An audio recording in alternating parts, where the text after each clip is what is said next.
All right, let's jump right into this explainer. We're looking at how something as basic as eating is actually, well, it's a daily miracle. It's where neurobiology literally shakes hands with a deep, mindful stillness. I mean, think about it. Every single day, we eat. It's so repetitive, right? But have you ever paused to wonder why something so incredibly ordinary can bring us such profound, intense happiness? It's definitely not just about dumping fuel into an empty tank. There is this absolutely fascinating overlap between hard science and ancient wisdom here, and that's exactly what we're unpacking today. To get the full picture, we're going to bridge science and soul by hitting 5 key areas today. 1, the biology of joy. 2, unconscious eating.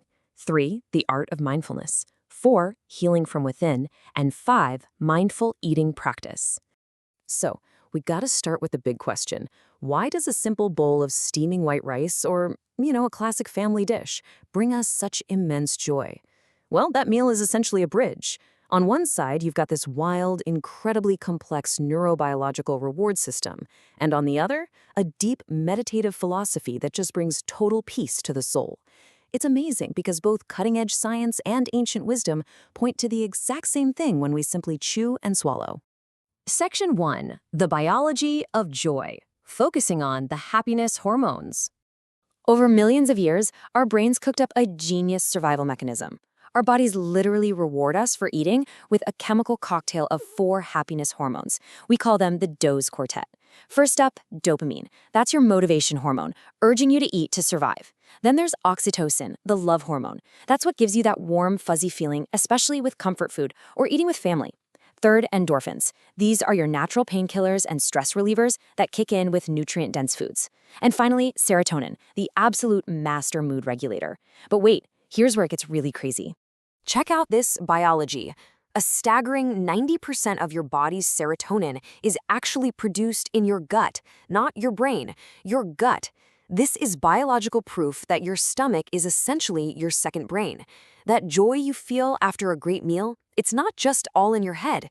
It is quite literally manufactured right in your digestive tract. But, of course, our fast-paced modern world is kind of ruining this ancient system. Which brings us to Section 2, unconscious eating, the modern trap. Now, this is wild. Studies show that we unconsciously eat 56% more food simply if it's served on a larger plate. Just let that sink in for a second. We're not hungrier, the food isn't better, it's literally just a bigger plate.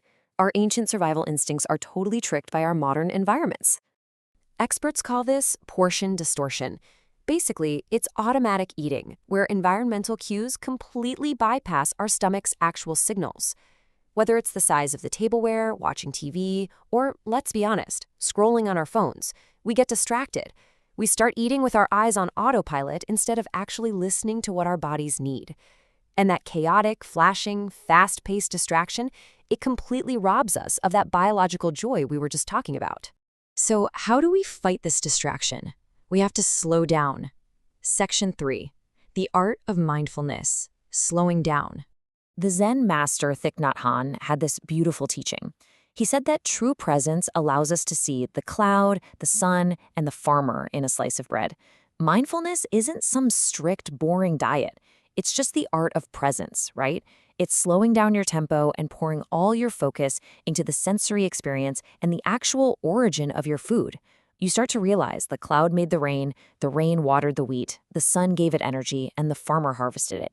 This Buddhist concept is all about recognizing that the entire universe is working together just to give you that one bite. It's like finding a giant cosmic puzzle in a tiny piece of food. When you sit down and truly recognize that the earth and the hard work of others have conspired to nourish you, it just melts away any sense of loneliness. You're literally touching the earth and sky through a single slice of bread. It's incredible. And here's the thing. This beautiful, spiritual poetry actually triggers a real physical response in your body. Section 4. Healing from within, the vagus nerve. This is where the poetry meets the neuroscience.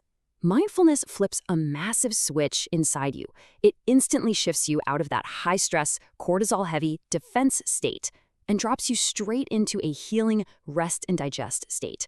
Cortisol tanks, peace takes over. And the physical key to all of this is the vagus nerve. It's the longest cranial nerve in your body. It runs from your brain, down your chest, and roots right into your gut.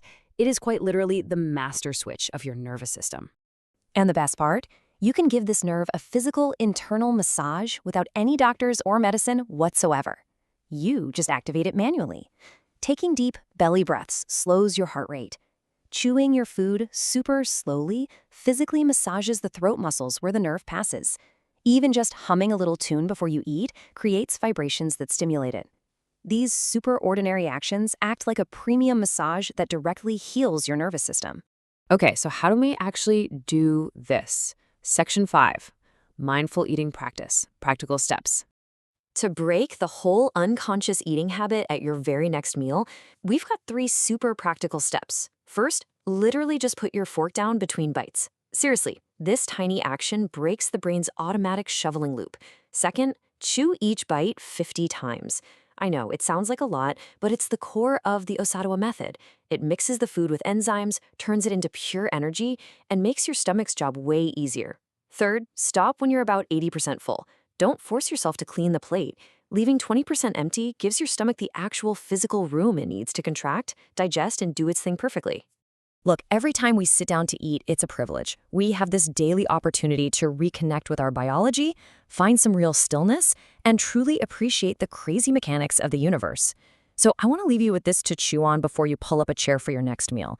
What whole universe will you taste on your plate? Try turning your next meal into a profound joy and a source of healing.